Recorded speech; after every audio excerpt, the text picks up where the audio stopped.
Social media ఇది ఒకప్పుడు కేవలం కమ్యూనికేషన్ సాధనం మాత్రమే, కానీ ఇప్పుడు అది పిల్లల జీవితంలో విడదీయలేని భాగంగా మారిపోయింది. మొబైల్ ఫోన్ చేతిలో పడితే గంటల తరబడి సోషల్ మీడియాలోనే గడుపుతున్న పరిస్థితి కనిపిస్తోంది. ఈ నేపథ్యంలో పిల్లల భవిష్యత్తుపైన పెరుగుతున్న ఆందోళనలు ఇప్పుడు ప్రభుత్వాల దృష్టిని ఆకర్షిస్తున్నాయి. ఇటీవల కర్ణాటక ప్రభుత్వం 16 ఏళ్లలోపు పిల్లలు సోషల్ మీడియా వాడకంపైన నియంత్రణలు విధించాలని నిర్ణయించింది. చిన్నారుల్లో పెరుగుతున్న సోషల్ మీడియా వ్యసనం, మానసిక ఆరోగ్య సమస్యలు, చదువుపై ప్రభావం వంటి అంశాలను దృష్టిలో పెట్టుకుని ఈ నిర్ణయం తీసుకున్నట్లుగా ప్రకటించింది.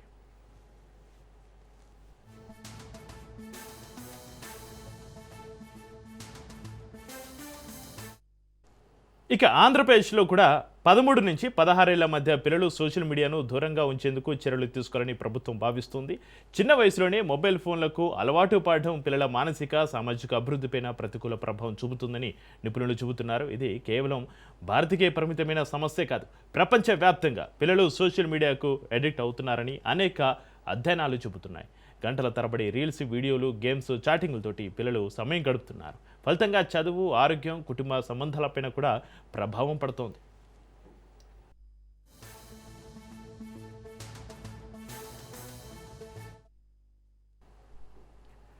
ఇక సోషల్ మీడియాలో వచ్చే కంటెంట్లో హింస, అసభ్యకరత, ఫేక్ న్యూస్, సైబర్ బులింగ్ వంటి సమస్యలు కూడా పిల్లలను ప్రభావితం చేస్తున్నాయి. చిన్నారులు మానసిక ఒత్తిడి, డిప్రెషన్, ఒంటరితనం వంటి సమస్యలను ఎదుర్కొంటున్నారని నిపుణులు హెచ్చరిస్తున్నారు. అయితే మరోవైపు సోషల్ మీడియా పూర్తిగా చెడు అని కూడా చెప్పలేం. విద్యా జ్ఞానం పెంపు కోసం కూడా సోషల్ మీడియా ఉపయోగపడే అవకాశాలు ఉన్నాయి. సరైన మార్గదర్శకత్వం ఉంటే పిల్లలు సోషల్ మీడియాను నేర్చుకునే సాధనంగా కూడా ఉపయోగించుకోవచ్చు.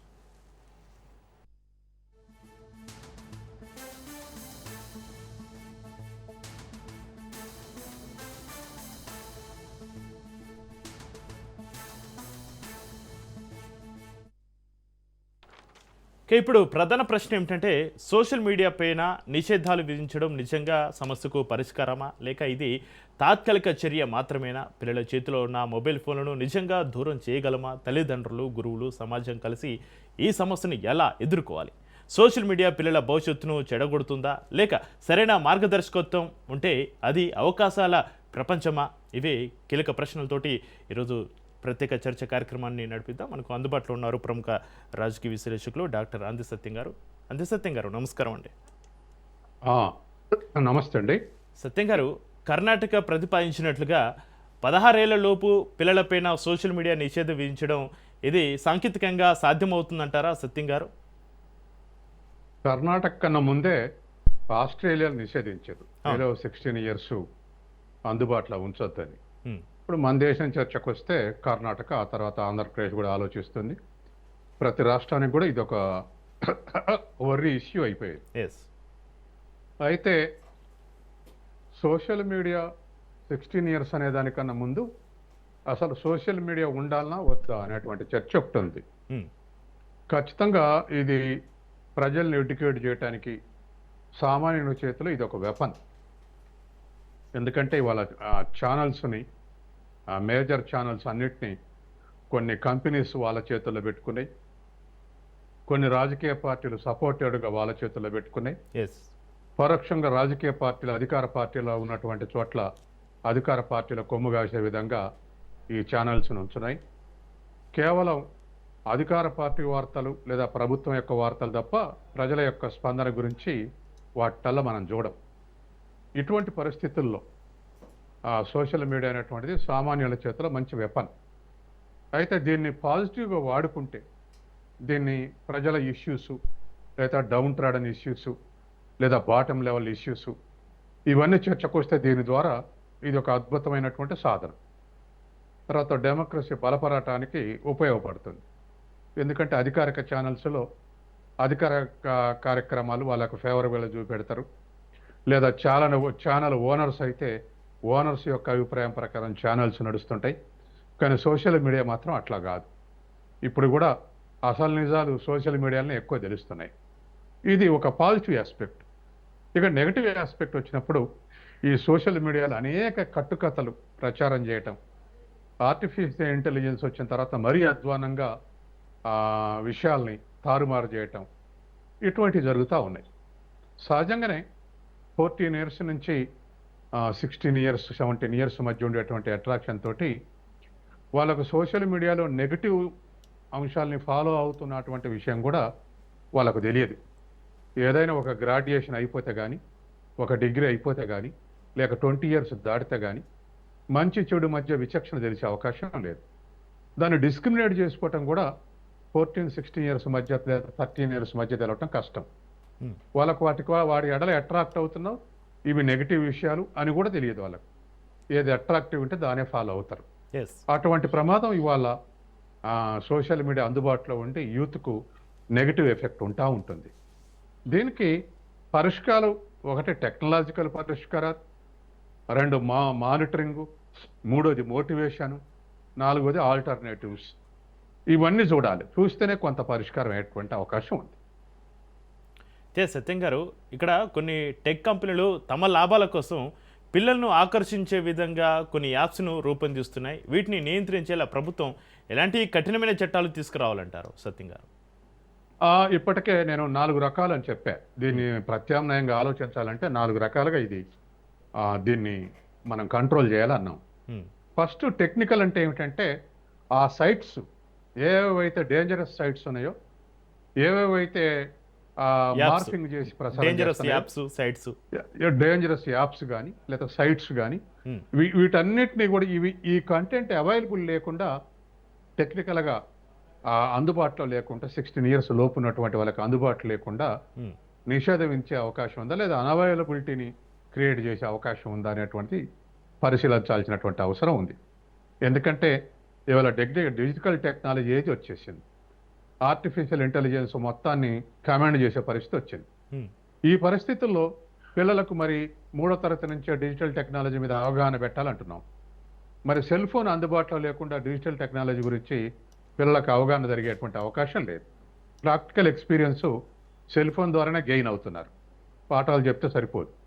కాబట్టి మరి ఇట్లా ఖచ్చితంగా పిల్లల్ని ఎడ్యుకేట్ చేయాలనుకున్నప్పుడు లేదా ఈ సెల్ ఫోన్ లేదా ఇంకొకటి గాజెట్ అందుబాటులో ఉన్నప్పుడు ఆ సైట్స్ లేకుండా ఉండేటువంటి పరిస్థితిని సృష్టించాలి. ఆ విధమైనటువంటి ఆల్టర్నేటివ్ మనం ప్రతిపాదించాల్సినటువంటి అవసరం ఉంది. 2వది మోటివేషన్ అంటే ఇంట్లో పేరెంట్స్ కానీ స్కూల్లో టీచర్స్ కానీ మోటివేట్ చేయాల్సిన అవసరం ఉంది. అంటే పాజిటివ్గా ఉన్నటువంటి కంటెంట్ను వాడుకుంటే ఎంత లాభపడవచ్చు. ఒక టీచర్ పాఠం లేదా 2-3 టీచర్ పాఠాలు క్లాసులో విన్నదానికన్నా ఇంటికి పోయిన తర్వాత ఇంతకు 10 రెట్లు దీని నుంచి గెయిన్ కావచ్చు మీరు సరిగా వాడుకుంటే అనేటువంటి మోటివేషన్ అటు పేరెంట్స్ నుంచి ఇటు టీచర్స్ని కూడా ఉండాల్సినటువంటి అవసరం ఉంది. తర్వాత మరొక ఏంటంటే మానిటరింగ్, అంటే పిల్లలకు అవైలబిలిటీ ఉండటం, తర్వాత దేన్ని చూస్తున్నారని చూడటం, దేన్ని చూడాలో నిర్ణయించటం, చూస్తే సరైన కాంటెంట్ని ఎంపిక చేసుకునే విధంగా చూడటం, అటువంటి మానిటరింగ్ కూడా ఖచ్చితంగా పేరెంట్స్ నుంచి ఉండాల్సిన అవకాశం ఉంది. ఎట్లాగ ఇప్పుడు స్కూల్స్లో వీటిని స్మార్ట్ ఫోన్స్ తీసుకురావద్దని చెప్పేసి అంటున్నాం. టీచర్స్ కూడా తీసుకొస్తే అది స్టాఫ్ రూమ్లో పెట్టి రావాలంటున్నాం. ఎంతో కొంత ఇంప్లిమెంట్ చేస్తున్నారు. కాబట్టి స్కూల్ టైంలో ఈ గాడ్జెట్స్ లేనప్పుడు మరి ఎక్కడ వాడతారంటే ఇంటి దగ్గరే వాడతారు. కాబట్టి పేరెంట్స్ మానిటరింగ్ అనేటువంటిది చాలా ఇంపార్టెంట్. తర్వాత 4వది ఆల్టర్నేటివ్స్, అంటే సహజంగానే స్కూల్ టైం అయిపోయిన తర్వాత 4 to 6 అదర్ అట్రాక్షన్ అవసరం. మా ఏజ్లోనైతే దరిదాపు ఇప్పుడు 60 ఏళ్ళ లోపు ఉన్నటువంటి ఏజ్ వాళ్ళు అయితే 50 ఏళ్ల పైన ఉన్నటువంటి వాళ్ళ ఏజ్ గ్రూప్ అయితే 4 to 6 మధ్య గేమ్స్ అట్రాక్ట్ ఎక్కువ మంది, దరిదాపు 50% స్టూడెంట్స్ గేమ్స్కి అట్రాక్ట్ అయ్యి గేమ్స్ కోర్ట్లలో ఉంటుండేది. అట్లాగే కల్చరల్ యాక్టివిటీస్లో ఇన్వాల్వ్ అవుతుండేది. అట్లా ఒక ఆల్టర్నేటివ్ చదువు చర్చే లేకుండా 4 to 6 మధ్య గ్రౌండ్లు ఉండేవాళ్ళు పిల్లలు. మ్యాక్సిమం అసలు పిల్లలు కొట్లాడుకునే వాళ్ళు ప్లేస్ దొరక్క, వాలీబాల్, కబడ్డీ, బ్యాడ్మింటన్ లేదా రూరల్ ఏరియాలో లేదా అర్బన్ ఏరియాలో ప్లేస్ దొరక్క కొట్లాడుకునేవాళ్ళు. ఇప్పుడు అసలు గ్రౌండ్స్ దగ్గర అవుపడేవాళ్ళు లేడు. అసలు గ్రౌండ్స్ లేనటువంటి స్కూల్స్కు కాలేజెస్కు పర్మిషన్లు ఇస్తుర్రు. 4వ అంతస్తు 5వ అంతస్తుల కాలేజీలు స్కూల్స్ ఉంటున్నాయి. ఈ గ్రౌండ్స్ 14 acres ఉండాలి, జూనియర్ కాలేజ్ అయితే 7 acres ఉండాలి అనే రూల్స్ ఎడిపోతున్నాయో తెలియదు. దానికి ఒక లీకేజ్ పెట్టారు. అంటే 14 kilometers లోపల ఉండొచ్చు అని పెడితే వాళ్ళందరూ కూడా ఎక్కడో ఉన్నటువంటి చూపెట్టి 4th 5th ఫ్లోర్లో నడుపుతున్నారు. కాబట్టి వాళ్ళకి ఆల్టర్నేటివ్గా, ఈ అట్రాక్షన్కి ఆల్టర్నేటివ్గా గేమ్స్ అండ్ స్పోర్ట్స్ కానీ కల్చర్ యాక్టివిటీస్ కానీ అవైలబిలిటీ లేకుండా చేశారు. ఉమ్, దాంతో వాళ్ళకు తీరిక దొరికితే చాలు ఇవే పట్టుకుంటున్నారు. తర్వాత హాస్టల్స్ చూస్తే హాస్టల్స్లో మానిటరింగ్ నిల్. ఉమ్, నేను అప్పుడప్పుడు ప్రయాణం చేస్తూ ఉంటే హాస్టల్స్ ముందు నుంచి ప్రయాణం చేస్తుంటే 8 to 9 మధ్య పిల్లలు చీకట్లలో కూర్చొని హాస్టల్ చుట్టూ ఉన్నటువంటి బెంచ్ల మీద, తర్వాత బజార్లలో, తర్వాత ఎక్కడ కూర్చోగలిగితే అక్కడ కూర్చొని ఇవే వాడుతూ ఉన్నారు హాస్టల్ స్టూడెంట్స్. ఉమ్, ఈ సైట్స్ చూస్తూ ఉన్నారు. వాళ్ళకి అంత భయం ఎందుకు? ఓపెన్గా అందరూ ఒక్కడ కూర్చొని ఎందుకు చూడట్లేదంటే నెగిటివ్ విషయాలు చూస్తున్నారు కాబట్టి ఇట్లా ఫాలో అవుతున్నారు. ఓకే. కాబట్టి ఇట్లా కేవలం నిషేధమే కాకుండా ఈ ఆల్టర్నేటివ్స్ కూడా ఆలోచిస్తే అప్పుడు కొంత కంట్రోల్ అయ్యే అవకాశం ఉంది. ఇది కొంతకాలం పోతే ఎడ్యుకేట్ అయితే పిల్లలు కూడా కొంత మానుకునే అవకాశం ఉంది. కాబట్టి ఏదేమైనా ఇది షార్ట్ టైం గెయిన్స్ ఉండేటువంటి అవకాశం తక్కువ. లాంగ్ టర్మ్లనే ఇది గెయిన్ కావాలి. కాబట్టి ఇన్ని రకాలుగా ప్రయత్నం చేస్తే కొంత మనం ఇవాళ పిల్లలు వీటితో పాటు ఇవాళ గంజాయి కానీ లేకపోతే ఇతర అంశాలు వాటి అట్రాక్ట్ అయి ఉంటున్నారు. ఎస్. ఇటువంటి పరిస్థితి ఉంది. కాబట్టి వాటి ఎడల మనం ఏ వైఖరి అనుసరిస్తున్నామో వీటి ఎడల కూడా అదే వైఖరి కొద్ది తేడాతోటి అనుసరించి కొంత కంట్రోల్ చేస్తే ఏమైనా కంట్రోల్కి వస్తుందని చూడాలి. ఏదేమైనా మేజర్ రెస్పాన్సిబిలిటీ మాత్రం ఫస్ట్ పేరెంట్స్, సెకండ్ టీచర్స్. అయితే సత్యం గారు, ఇక్కడ నిరంతరం స్క్రీన్లకు అతుక్కుపోవడం వల్ల పిల్లలలో ముఖాముఖి మాట్లాడుకునే నైపుణ్యాలు, అంటే ఇక్కడ ఫేస్ టు ఫేస్ కమ్యూనికేషన్, సామాజిక స్పృహ తగ్గిపోతున్నాయి అంటారా? అసలు పలకరింపులు కమర్షియల్ అయిపోయినాయి. ఉమ్, అంటే ఎదురుగా వస్తే బాగున్నాం అంటే చాలు. ఒకవేళ మనల్ని ఏమైనా అనుకుంటాడేమో, లేదా వీడికి ముందు ఏమైనా అవసరం వస్తాయేమో బాగున్నాం అని హాయ్ అనేటువంటి పరిస్థితి దిగజారింది. ఉమ్, హాయ్ అంటే చాలు, అంతే. ఇక అదే పలకరింపు. ఇక దాని గురించి ఏ చర్చనీయాంశం లేదు. తర్వాత సామాజిక అంశాల ఎడల బాగా అట్రాక్షన్ తగ్గిపోయింది. గతంలో కాలేజీలలో స్టూడెంట్ ఆర్గనైజేషన్స్ ఉండేవి. వాళ్ళు థియరిటికల్ డిబేట్ ఉండేది, వాల్ జర్నల్స్ ఉండేది. వాళ్ళ ఐడియాస్ వాల్ జర్నల్స్లో రాసి స్కూల్స్లో, కాలేజెస్లో పేస్ట్ చేసేవాళ్ళు. అవి చదివి అట్రాక్ట్ అయ్యేవాళ్ళు. అట్లాగే కాలేజెస్ కూడా జనరల్ నాలెడ్జ్, జనరల్ స్టడీస్ మీద స్టాఫ్ కూడా రెస్పాన్సిబుల్గా టేకప్ చేసేవాళ్ళు. అందరూ వదిలేశారు ఇప్పుడు. ఉమ్, కేవలం మార్కులు, ఆ మార్కులు కూడా రెఫరెన్స్ బుక్స్ పోయినాయి, టెక్స్ట్ బుక్స్ పోయినాయి. ఆబ్జెక్టివ్ అంటే గైడ్లు లేదా నోట్స్లు తీసుకొని అవే చదివి అవే రాసి మార్కులు ఎక్కువ స్కోర్ చేయటం అనేటువంటిదే ఇప్పుడు ఆబ్జెక్టివ్ అయిపోయింది తప్ప ఇంకా మిగతా అన్నీ పోయినాయి. కాబట్టి ఈ ఆస్పెక్ట్లో కూడా పిల్లలకు ఒక సోషల్ అవేర్నెస్ కానీ, ఇవాళ ప్రపంచంలో జరిగే విషయాలు కానీ, దేశంలో జరుగుతున్న విషయాలు ఇప్పుడు మీరు కనుక స్టూడెంట్స్ని అడిగితే అవి ఎప్పుడు జరిగినాయని అడుగుతారు, ఎస్. అవి ఎప్పుడు జరుగుతున్నాయని అడుగుతారు. కాబట్టి ఇట్లా కూడా సమాజం నష్టపోతుంది, పిల్లలు నష్టపోతున్నారు. అయితే సత్యం గారు, ఇక్కడ పేరెంట్స్ కూడా పిల్లలపైన చదువు అంటూ వారిని ఇబ్బంది పెట్టడమే తప్ప ఇక్కడ ఇంకో కోణం ఫేస్ టు ఫేస్ కమ్యూనికేషన్, సామాజిక స్పృహలు నేర్పడంలో పేరెంట్స్ విఫలం అవుతున్నారు కదా సత్యం గారు? పేరెంట్స్కి అసలు విఫలం కాదు, పేరెంట్స్కి అసలు ఇష్టం లేదు. ఉమ్, ఏదైనా నువ్వు జనరల్ నాలెడ్జ్ బుక్ పట్టుకోనో, లేదా ఒక డైలీ పేపర్ పట్టుకోనో, లేకపోతే మరొక టెక్స్ట్ బుక్ పట్టుకోనో పిల్లలు అవపడితే ఇవన్నీ ఎందుకు చదువుతున్నా? వేస్ట్. ఈ ఎగ్జామ్లు వచ్చేవి కావుగా, మార్కులు వచ్చేది మీ కాలేజీలో ఇచ్చిన నోట్స్ చదవండి. yes, టెక్స్ట్ ఇవన్నీ బుక్స్ వేస్ట్ చదవండి. ఎందుకు చేస్తారు? ఉమ్, ఇవన్నీ ఎందుకు మీరు టైం వేస్ట్ చేస్తారు? మీ సార్ ఇచ్చినటువంటి నోట్స్ చదవండి అని వీళ్ళే పేరెంట్సే మార్కుల ఆస్పెక్ట్లు ఆలోచించి అవి చదివితే మార్కులు రావు, ఇదే చదవండి అనేటువంటి పరిస్థితి ఉంది. అవును. కాబట్టి దరిదాపు ఇవాళ ఉన్నటువంటి పరిస్థితుల్లో 199% స్కూల్స్ మార్క్స్ స్కోర్ చేయటం, ఆ స్కోర్ చేసిన మార్క్స్ని పేపర్లు ఇవ్వటం, పిల్లల్ని అట్రాక్ట్ చేయటం, కాంపిటీషన్ పెంచడం, మరిన్ని ఫీజులు వసూలు చేసుకోవటం, మరిన్ని మార్కులు తెప్పటం, ఇట్లా ఒక విషవలయంలో పిల్లల్ని దాని చుట్టే తిప్పుతున్నారు. పేరెంట్స్ కూడా దానికే యాక్సెప్ట్ చేస్తున్నారు, దానికి కన్విన్స్ అవుతున్నారు.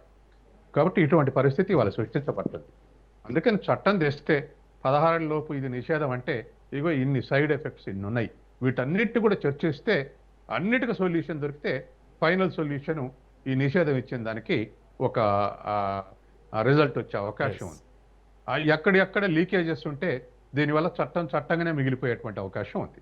ఎస్ సత్యం గారు, ఒక చిన్న బ్రేక్ తీసుకుందాం. బ్రేక్ తర్వాత డిబేట్ను కంటిన్యూ చేద్దాం. చూస్తూనే ఉండండి రాజ్ న్యూస్. సత్యం గారు, డిజిటల్ లిటరసీ అటు ఆన్లైన్ సేఫ్టీని ప్రాథమిక విద్యలో భాగంగా చేర్చడం వల్ల మార్పు ఏమైనా వస్తుందంటారా సత్యం గారు? ఎడ్యుకేషన్ అవసరం. ఫస్టే మనం నెగిటివ్గా ఆలోచించి ఇవన్నీ నేర్చుకుంటే పిల్లలు నెగిటివ్గా ఏమైనా ప్లే చేస్తారేమో అని అనుకోవటం పొరపాటు. అసలు ముందైతే ప్రాథమిక అవగాహన అవసరం. అవగాహన వస్తేనే ఇది చెడు, ఇది మంచి అని డిస్క్రిమినేట్ చేయగలడు. కాబట్టి ఆ మేరకు ఖచ్చితంగా డిజిటల్ లిటరసీ అవసరమైనప్పటికీ ఇవాళ ఉన్నటువంటి పరిస్థితుల్లో తర్వాత ఏదో ఎప్పుడైనా స్టూడెంట్స్కు ఎవరు ఐడోల్స్ అంటే ఫస్ట్ టీచర్స్, తర్వాత పేరెంట్స్. వాళ్ళు ఆచరణ చేయకుండా వీళ్ళు ఆచరించలేరు. వాళ్ళు ఎప్పుడు మాస్ మీడియా చూస్తూ లేదా నెట్ ఓపెన్ చేస్తూ టీచర్స్ అవ్వపడితే పిల్లలు కూడా అదే చేయాలనుకుంటారు. ఇంట్లో ఫాదరు ఇంత మందు తాగితే పిల్లలు కూడా దానికి అట్రాక్ట్ అవుతారు. అంటే వీళ్ళు ఈ రెండు వర్గాల్లో ఖచ్చితంగా వాళ్ళ ముందు చాలా ఆదర్శంగా ఉండాల్సినటువంటి అవసరం ఉంది. అది లేకపోతే పిల్లలు వాళ్ళనే ఫాలో అవుతారు. అదే ముందుకు కొనసాగే అవకాశం ఉంది. ఇప్పుడు మీరు పిల్లల్ని మీరు సెల్ ఫోన్ తీసుకురావడానికి లేదు, మీరు సెల్ ఫోన్ చూడవద్దని వాళ్ళ స్కూళ్ళలో చెప్తున్నారు. టీచర్లు స్టాఫ్ రూమ్లో పెట్టుకోవాలన్నది జేబులో పెట్టుకుని క్లాస్ రూమ్ పోయి అర్జెంట్ ఫోన్ వచ్చినప్పుడు ఓపెన్ చేస్తే పిల్లల వెంటనే క్వశ్చన్ వస్తుంది, మమ్మల్ని వద్దన్నారు మీరేందుకు చూస్తున్నారు. అందుకని ఆ ప్రాక్టీస్ కూడా అంటే వాళ్ళు ఎవరైతే అనుసరిస్తారో వాళ్ళు అనుసరించేటువంటి టీచర్ పేరెంట్స్ కూడా ప్రాక్టీస్లో పిల్లలకు నెగిటివ్గా అవ్వపడవద్దు. నెగిటివ్గా అవ్వపడితే ఖచ్చితంగా ఇంపాక్ట్ ఉండే అవకాశం ఉంది. కాబట్టి డిజిటల్ లిటరసీ అవసరమే. ఎందుకంటే ఇప్పుడున్నటువంటి మోడర్న్ వరల్డ్లో రేపు రాబోయే కాలంలో రెండు మొత్తం ప్రపంచాన్ని కుదేలు చేయబోతుంది, లేదా ఒక పెద్ద మార్పుకు లోన్ చేయబోతుంది. ఒకటి ఆర్టిఫిషియల్ ఇంటెలిజెన్స్, రెండోది రేర్ ఎర్త్ మెటీరియల్స్. ఈ రెండు కూడా రానున్న 10 ఏళ్లలో అసలు ప్రపంచ స్వరూపాన్ని మార్చబోతుంది. అట్లా మారుస్తున్నటువంటి దాంట్లో స్టూడెంట్స్ లేట్ ఎంట్రీస్ సస్టైన్ కావాలంటే ఖచ్చితంగా ఈ డిజిటల్ లిటరసీ అవసరం. అయితే సత్యం గారు, మీరు చెప్పారు ఇంతకుముందు డిజిటల్ వ్యసనం నుంచి బయటపడడానికి పిల్లలకు శారీరక క్రీడలు చాలా అవసరం అని. అయితే డిజిటల్ వ్యసనం నుంచి బయటపడడానికి పిల్లలకు శారీరక క్రీడలు, అదేవిధంగా కళల పట్ల ఆసక్తిని మళ్లించడం ఎలా అంటారు? నేను స్టూడెంట్ లైఫ్లో నా ఎగ్జాంపుల్ తీసుకుని చెప్తుంటా అప్పుడప్పుడు ఈ విషయంలో.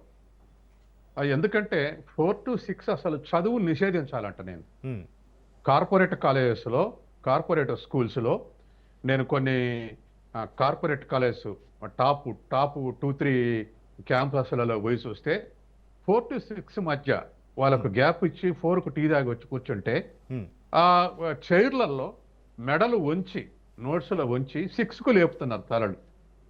అంత అధ్వానంగా ఉంది చదువు. 4కు చైర్లో ఉన్నటువంటి ప్యాడ్ మీద పుస్తకం పెట్టుకొని లేదా నోట్స్ పెట్టుకొని తల వంచితే 6కు లేపుతున్నారు. అంటే దరిదాపు పిల్లలకు ఐసైట్ వస్తూ ఉంది, లేకపోతే బ్యాక్ పెయిన్ వస్తూ ఉంటుంది, లేకపోతే ఈ బ్రెయిన్ హేమరేజ్ వస్తుంది చిన్నప్పుడు. ఇవన్నీ జరుగుతున్నాయి. కాబట్టి అసలు 4 to 6 చదువు నిషేధించాలంట. అంటే మిగతా టైంలో ఈ చదువు అనేటువంటి బర్డన్ని ఆ 2 hours దాన్ని ఒక స్వాలో చేసుకోవడానికి ఉపయోగపడుతుంది.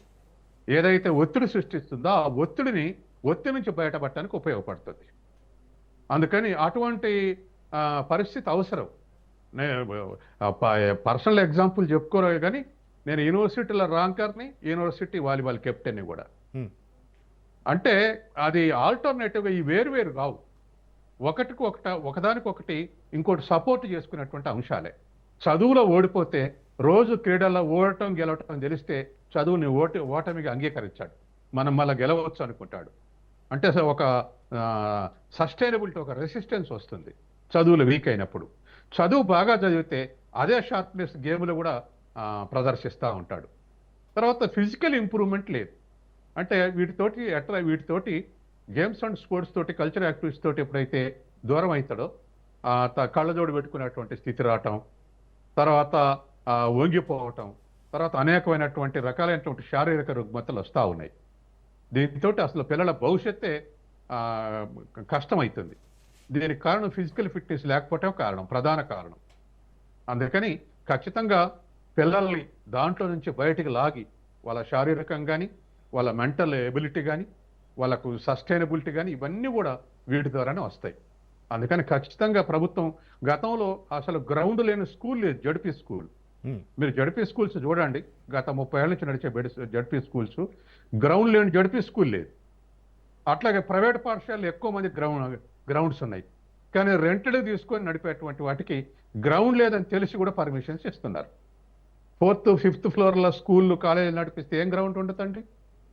ఇది పరిస్థితి, ఈ Yes. దుస్థితి. తర్వాత డిజిటల్ టెక్నాలజీలు కూడా వాళ్ళకు ఇంటికి పోయినాకనే వాటిని వాడతారు కాబట్టి వాడేటప్పుడు ఖచ్చితంగా ఉపయోగకరమైనటువంటి చూపెడితే, మనం ఇవాళ టీవీ చూస్తున్నామండి. ఒక ఎగ్జాంపుల్, టీవీలో యూజీసీ ఛానల్ వస్తుంది, అంబేద్కర్ యూనివర్సిటీ చేసేటువంటి మన టీవీ ఇంకా ఇతర టీవీ ఛానల్స్ వస్తున్నాయి. ఆ టీవీ ఛానల్స్ ఎవరైనా చూస్తూ ఉంటే ఎవరింట్లో చూసారా మీరు? నేనైతే చూడలేదు. Hmm. యూజీసీ ఛానల్ కానీ లేకపోతే సాక్షరత ఛానల్ కానీ ఇటువంటి ఛానల్స్ చూస్తున్నటువంటి ఇల్లు నేను చూడలేదు. అసలు అది ఓపెన్ చేయటమే లేదు, అసలు వ్యూవర్స్ ఉండరాలేదన్నది అనుమానం. అంటే చదువు చెప్పే ఛానల్స్ లేదా టెక్నాలజీ గురించి చెప్పే ఛానల్స్ లేదా చదువు సంబంధించిన ఎనాలిసిస్ వచ్చే ఛానల్స్ ఎవరు చూడట్లే. ఎంటర్టైన్మెంట్, అట్రాక్షన్ ఇవే చూస్తున్నారు. కాబట్టి వాళ్ళ మీరు ఏదైనా ఎగ్జాంపుల్కి మీరు తర్వాత డిబేట్ అయినాక చూడండి ఎవరెవరి రేటింగ్ ఎంత ఉందో. ఇవన్నీ బహుశా 100 ఛానల్స్ ఉంటే 100th ఉంటుంది వీళ్ళకు, Hmm. వీళ్ళ రేటింగ్. కాబట్టి వాళ్ళ ఎక్కడైతే ఎంటర్టైన్మెంట్ ఉంటుందో, ఎక్కడైతే దగ్గర అట్రాక్షన్స్ ఉంటాయో వాటి వైపే ప్రయాణం చేస్తూ ఉంది. కాబట్టి వాటి నుంచి మళ్ళించడం అనేటువంటి విషయంలో ఇన్ ఆల్ ఆస్పెక్ట్స్ మనం డిస్కస్ చేసినట్టు అన్ని ఆస్పెక్ట్ల కృషి చేస్తే Hmm. తెచ్చే చట్టం వల్ల కొంత ఉపయోగం అవుపడుద్ది మనకు. అయితే సత్యం గారు, భవిష్యత్తులో అసలు ఈ తరం పని ఒత్తిడిని, వైఫల్యాలను తట్టుకునే మానసిక శక్తిని కోల్పోయే ప్రమాదం ఉందా? అసలు మానసిక శక్తిని వాళ్ళు తట్టుకోగలుగుతారా? సోషల్ మీడియా వల్ల ఏర్పడే తక్షణ సంతృప్తి, ఇన్స్టంట్ గ్రాటిఫికేషన్ దీనికి ఒక కారణం అంటారా? అది అది ఇప్పుడు మీరు అన్నది ఒక ఆ ఆస్పెక్ట్లే కాదు, అన్ని ఆస్పెక్ట్లో కూడా లేజర్ దొరికితే ఖచ్చితంగా ఎంటర్టైన్మెంట్ కోరుకుంటుండు మనిషి. ఏనాడో ఎకనామిస్టులు కూడా చెప్పారు, శ్రమ ఒక స్థాయి వరకు చేస్తారు, ఆ తర్వాత వేతనం పెరిగిన శ్రామిక సప్లై ఉండదు, లేబర్ సప్లై ఉండదని చెప్పారు. అంటే రెస్ట్ కోరుకుంటుందని చెప్పారు. ఇవాళ యూరప్లో అన్ని దేశాల్లో కూడా, ఆ యూయూలో ఉన్నటువంటి 27 దేశాల్లో కూడా సైన్యంలో చేరాలంటే ఎవరు ముందుకు రావట్లేదు.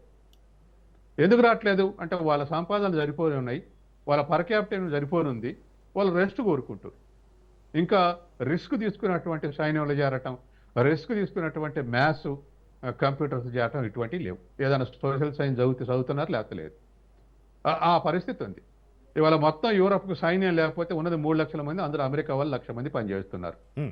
ఇప్పుడు యూరప్ అనౌన్స్మెంట్ వస్తుంది, డెవలపింగ్ కంట్రీస్లో ఉన్న వాళ్ళు పని దొరకని వాళ్ళందరూ మా సైన్యంలో చేరండి అని ప్రకటనలు రాబోతున్నాయి. ఇది దుస్థితి. కాబట్టి అంటే ఇన్కమ్ లెవెల్స్ పెరిగితే రెస్ట్ కోరుకుంటున్నారు, రెస్ట్ కోరుకున్నప్పుడు రెస్ట్లో ఎంటర్టైన్మెంట్ కోరుకుంటున్నారు. కాబట్టి ఇవాళ ఉన్నటువంటి పరిస్థితి డెవలప్ అవుతూ ఉంటే, మన దేశంలో అయినా ఏ దేశంలో అయినా డెవలప్మెంట్ పెరుగుతూ ఉంటే రెస్ట్ వైపు వెళ్తారు, రిచ్ సెక్షన్స్ పెరుగుతూ ఉంటే ఆ సెక్షన్స్ వీటిలోకి రావు. కాబట్టి పిల్లలు కూడా అంతే, వాళ్ళకు ఇమ్మీడియట్ సాటిస్ఫాక్షన్ ఇచ్చేది ఏదో, అట్రాక్షన్ ఏది ఉందో వాటిని అప్రోచ్ అవుతున్నారు. కాబట్టి మారుతున్న కల్చరల్ వాల్యూస్ కూడా ఈ చట్టం ఈ చట్టం తీసుకొచ్చిన ఫెయిల్యూర్కు లేదా లీకేజెస్కు వన్ ఆఫ్ ది లీకేజ్కి ఉపయోగపడేటువంటి అవకాశం ఉంది. అయితే సత్యం గారు, ఇక్కడ మనం చూస్తున్నాం ఆన్లైన్ లైక్స్ కావచ్చు, ఇటు కామెంట్స్ ద్వారా పొందే గుర్తింపు పిల్లల నిజ జీవిత ఆత్మవిశ్వాసాన్ని ఎలా బలహీనపరుస్తుంది సత్యం గారు? ఇవాళ ఒకటండి, ఏ మనిషికైనా ఒక ఎక్స్పోజర్ ఉంటే, రికగ్నిషన్ వస్తే అది కాన్ఫిడెన్షియల్ లెవెల్స్ పెంచుద్ది, చాలా కాన్ఫిడెన్షియల్ లెవెల్స్ పెంచుతుంది. మీరు రోజు అందరూ కూడా క్రికెట్ చూస్తూ ఉంటారు కదా, ఒక మ్యాచ్లో స్కోర్ చేస్తే దాని ఇంపాక్ట్ మిగతా మ్యాచ్లో కూడా పడుతుంది. అంటే it is nothing but a psychological impact చాలా ఇంపార్టెంట్. టెక్నిక్తో పాటు ఆత్మస్థైర్యం లోపించినప్పుడు టెక్నిక్ కూడా డైవర్ట్ అవుద్ది, షైన్ గార్డ్. చదువు కూడా అంతే. కాబట్టి కాన్ఫిడెన్షియల్ లెవెల్స్ పెంచితే, అంటే ఒక స్టూడెంట్కి కానీ, ఒక ఉద్యోగస్తునికి కానీ, లేదా ఒక బిజినెస్ మ్యాన్కి కానీ వాళ్ళు ఒకటి అచీవ్ చేస్తే వాళ్ళ కాన్ఫిడెన్స్ లెవెల్స్ పెంచుతాయి. కాబట్టి ఇప్పుడు ఏదైనా కామెంట్ చేస్తానో, లేదా ఒక మంచి అనాలిసిస్ చేస్తానో, లేక ఒక మంచి ఎగ్జామ్ ప్రిపేర్ అవుతానో, ఏదైనా ఒక పాజిటివ్ స్కోరింగ్ ఉంటే వాళ్ళ కాన్ఫిడెన్స్ లెవెల్స్ పెంచుతాయి. కాబట్టి ఇది అంటే టాలెంట్ ఇప్పుడు ఉన్నటువంటి పరిస్థితులు ఏమిటంటే, ఒకప్పుడు గొప్పిళ్ళలో గుడితేనే టాలెంట్ పైకి వచ్చేది. ఎందుకంటే వాళ్ళకి ఎక్స్పోజ్ చేసేటువంటి సాధనలకు, టూల్స్కు దగ్గరగా ఉండేవాళ్ళు. ఇప్పుడు మనం చూస్తున్నాం కదా, అట్టడుగు కుటుంబం నుంచి వచ్చినటువంటి వాడు కూడా నేషనల్ లెవెల్ క్రికెట్ ఆడుతున్నాడు. అట్టడుగు వర్గాల నుంచి వచ్చేటువంటి వాడు కూడా IAS IPS సెలెక్ట్ అవుతున్నాడు. తర్వాత ఇదివరకు అర్బన్ ఇంగ్లీష్ మీడియం లేదా కార్పొరేట్ స్కూల్స్ చదువుకున్న వాళ్ళే షైన్ అవుతారు అనుకునే వాళ్ళం. ఇప్పుడు వాళ్ళని మించి రూరల్ ఏరియాస్ నుంచి మనం చూస్తా ఉన్నాం కదా. హ్మ్. ఇండియన్ టీముల్ని ఒకప్పుడు గవాస్కర్ ఆడినప్పుడు అంతా బాంబే కలకత్తా వాళ్ళే ఉండేవాళ్ళు, ఎవడైనా కోసర హైదరాబాద్ ఉండేవాడు. ఇప్పుడు ఇప్పుడు మొత్తం మారిపోయింది. మొత్తం రూరల్ నుంచి వచ్చేటువంటి వాళ్ళ డామినెన్స్ పెరుగుతుంది, ఎందుకంటే వాళ్ళకి అవకాశాలు వస్తున్నాయి. అట్లనే చదువులో కూడా అట్లనే, తర్వాత ఈ టెక్నాలజీ కూడా అట్లనే. కాబట్టి ఇవాళ వస్తున్నటువంటి దాంట్లో అందరికీ ఆపర్చునిటీస్ పెరిగినాయి. అంటే డౌన్ ట్రాడన్ని కూడా ఈ ఆపర్చునిటీని ఉపయోగించుకునేటువంటి ఒక విశాలమైనటువంటి వరల్డ్ మన ముందర ఉన్నది. కాబట్టి పిల్లలు కూడా, ఇటువంటి పిల్లలు కూడా 16 ఇయర్స్ లోపు ఉన్నటువంటి పిల్లలు కూడా షైన్ కావటానికి ఇప్పుడున్నటువంటి content 100 times, 1000 times, lakh times availability ఉంది కాంటెంట్. షైన్ ఏది పాజిటివ్గా ఉపయోగించుకుంటే. ఎస్. డిగ్రీలో ఎగ్జామ్ రాయాలంటే బుక్ లేకపోతే ఎవరినన్నా ఎక్కడైనా సెర్చ్ చేసి ఏడాది తిరిగి ఆ పుస్తకం అడకొచ్చుకొని ఎగ్జామ్ రాసేవాళ్ళు. హ్మ్. ఇప్పుడు నీ అరచేతుల్లోనే ఉంటుంది కాంటెంట్. అవును. కాబట్టి అటువంటి అవైలబిలిటీ ఉంది. అందుకని ఆ ఎక్స్పోజ్ కావటానికి లేదా కాన్ఫిడెన్స్ లెవెల్స్ పెట్టడానికి రైట్. ఒకప్పుడు గొప్ప ఇళ్లలోనే ఉంటే ఇప్పుడు అందరి ఇళ్లకు అన్ని వర్గాలకు కూడా అందుబాటులో ఉంది. ఎస్. థ్యాంక్ యూ సత్యం గారు. ఇక సోషల్ మీడియా ఇది ఒకవైపు అపారమైన అవకాశాల ప్రపంచం, మరోవైపు పిల్లల భవిష్యత్తు పైన ఆందోళనలు కలిగించే కొత్త సవాలు. టెక్నాలజీని పూర్తిగా ఆపడం సాధ్యం కాదు, కానీ దాన్ని ఎలా ఉపయోగించాలో నేర్పడం మాత్రం సమాజం బాధ్యత. ప్రభుత్వాలు నియంత్రణలు తీసుకురావచ్చు, చట్టాలు చేయవచ్చు, కానీ చివరికి పిల్లల చేతిలో ఉన్న ఆ మొబైల్ను నియంత్రించేది తల్లిదండ్రులు, గురువులు, సమాజమే. ఇక పిల్లలు సోషల్ మీడియాకు బానిసకులుగా మారకుండా డిజిటల్ అవగాహన పెంచడం కూడా అంతే ముఖ్యం. ఇప్పుడు ప్రధాన ప్రశ్న ఏమిటంటే, పిల్లల భవిష్యత్తు కోసం సోషల్ మీడియాను దూరం చేయాలా, లేక సరైన మార్గంలో ఉపయోగించుకోవడం నేర్పాలా? ఈ చర్చ ఇక్కడితో ముగిసిన ఈ ప్రశ్న మాత్రం ప్రతి ఇంట్లో కొనసాగించాల్సిందే. పిల్లల భవిష్యత్తు మనందరి బాధ్యత. ఇది వాటి స్పెషల్ డిబేట్. చూస్తూనే ఉండండి రాజ్ న్యూస్.